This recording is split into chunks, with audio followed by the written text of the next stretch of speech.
సంపాదించిన మనీని హ్యాపీ మనీగా మార్చుకోవాలనుకుంటే విజువలైజేషన్ 2.0కి జాయిన్ అవ్వండి.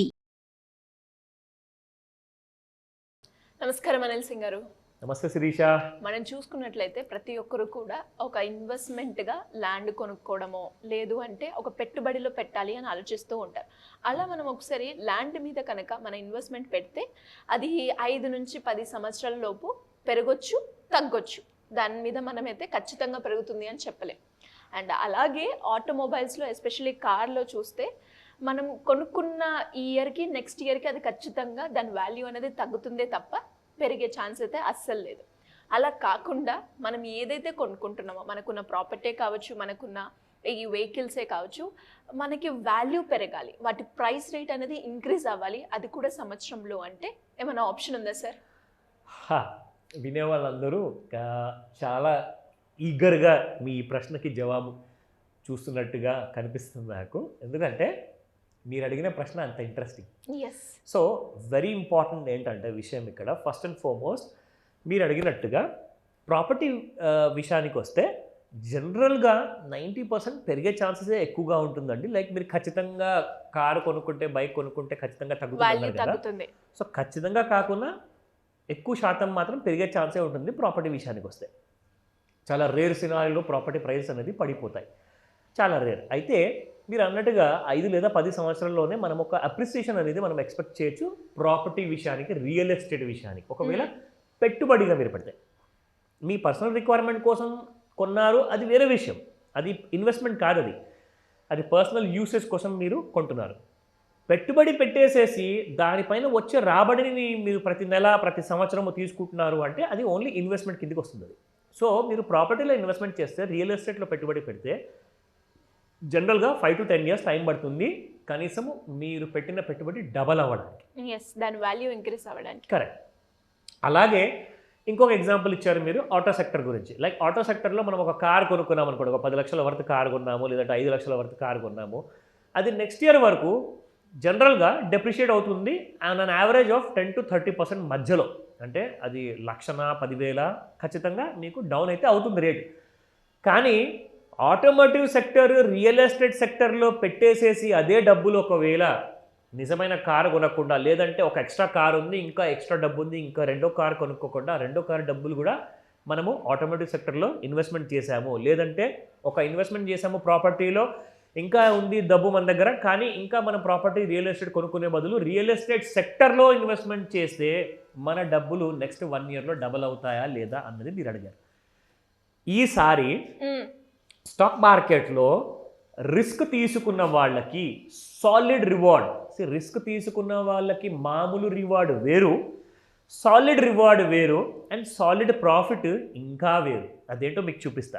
సో జనరల్గా ప్రతి సంవత్సరము 1% లేదా 2% లేదా 5% పెరగాల్సిన ప్రాపర్టీ ప్రైస్ మీరు ఫిజికల్ ప్రాపర్టీ తీసుకుంటే, కానీ ఇక్కడ ప్రాపర్టీ సెక్టర్లో మీరు రియల్ ఎస్టేట్ సెక్టర్లో అదే ఆ అమౌంట్ మీరు ఇన్వెస్ట్మెంట్ చేస్తే 1 yearలో 2023 లాస్ట్ ఇయర్ జూలైలో మీరు పెట్టుబడి పెడితే 2024 జూలై మంత్లో మీకు 40% ప్రాఫిట్ వచ్చింది. 40%, 40%.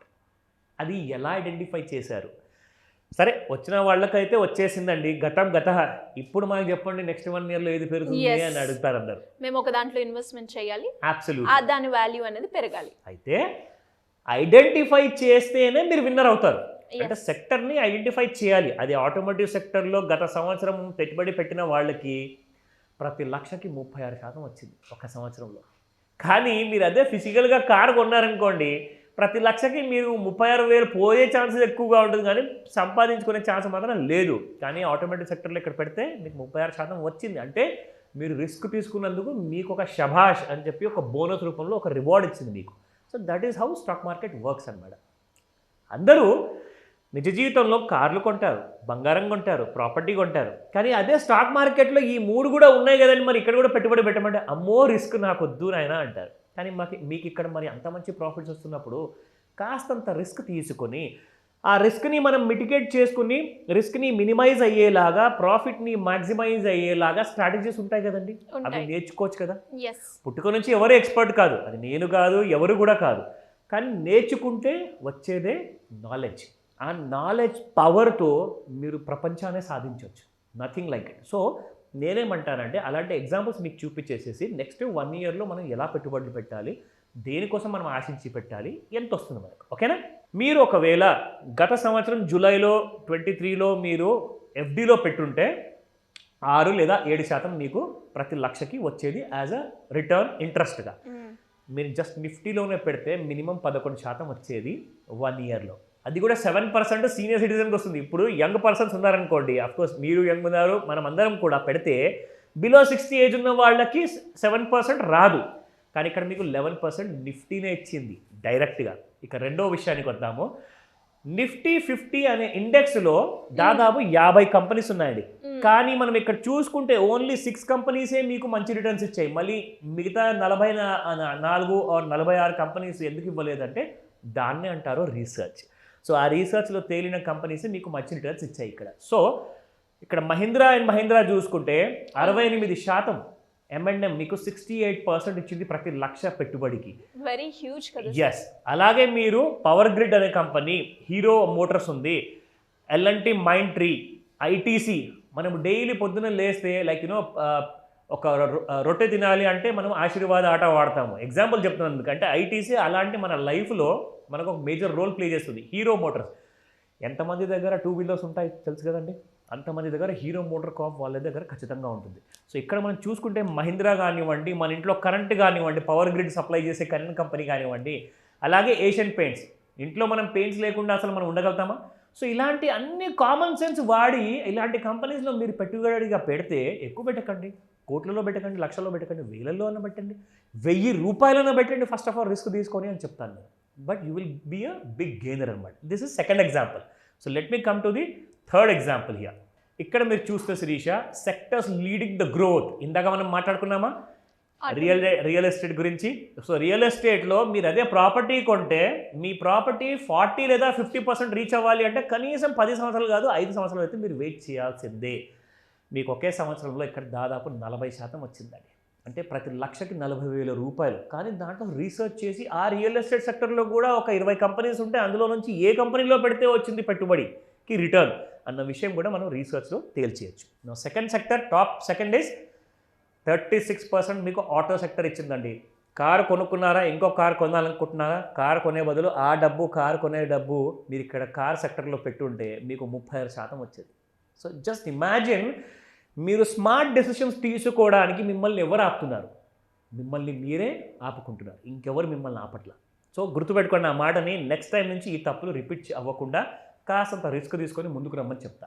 నా నిఫ్టీ ఎనర్జీ అంటే మీకు కోల్ సెక్టర్, అంటే మీకు పవర్ సెక్టర్స్ ఉన్నాయి. ఇందులో మీకు విండ్ పవర్ ఉంది, ఇందులో హైడ్రో పవర్ ఉంది, ఇందులో ఎలక్ట్రిక్ పవర్ ఉంది. ఇవన్నీ కూడా వచ్చేసాయి దీంట్లో. దీని తర్వాత నిఫ్టీ కన్జ్యూమర్ డ్యూరబుల్స్, అంటే మనం డైలీ, మంత్లీ, ఇయర్లీ ఏదో ఒక కన్జ్యూమర్ డ్యూరబుల్ కొంటాం. ఒక ఫోన్ కొంటాము, ఇయర్ పాడ్స్ కొంటాము, టీవీ కొంటాము, ఫ్రిడ్జ్ కొంటాము, వాషింగ్ మెషిన్ కొంటాము. అవన్నీ కూడా మీకు 23% మీకు రిటర్న్స్ ఇచ్చింది. సో ఇలాగా ఇవన్నీ కూడా జరిగింది మీకు చెప్పా. జరగబోయేది ఏంటో ఇప్పుడు మీకు చెప్తా. రాబోయే ఒక సంవత్సరంలో 2025 జూలై లోపల which are those sectors which will go up?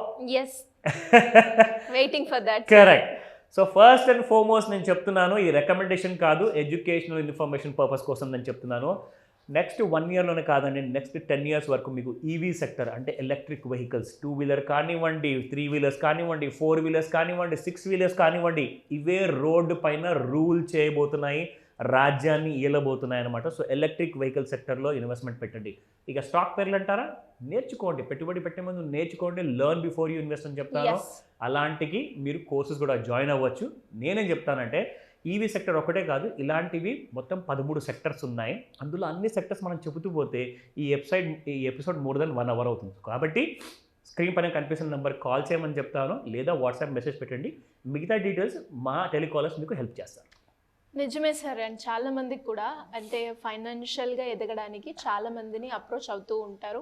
And అక్కడ మనం కనుక నిజంగానే వాళ్ళని అప్రోచ్ అయినప్పుడు మనం పెట్టేటప్పుడు కొంచెం ఆలోచిస్తూ ఉంటాం. కానీ ఆ ఫైనాన్షియల్గా ఎవరైతే అడ్వైస్ తీసుకొని ఒక ప్రాపర్ వేలో వెళ్తారో కరెక్ట్. వాళ్ళు ఖచ్చితంగా మంచిగా ఫైనాన్షియల్ డిసిప్లిన్తో ఉండడమే కాకుండా ఒక రిచ్ పర్సన్ అవ్వడానికి చాలా స్కోప్ ఉందని మనం నో చెప్పుకోవచ్చు. డౌట్ అండి. Anyways thank you sir, thank you so much. Welcome Shirisha. Suman టీవీలో మీ పర్సనల్ అండ్ బిజినెస్ ప్రమోషన్స్ కోసం కింది నెంబర్కి కాంటాక్ట్ చేయండి.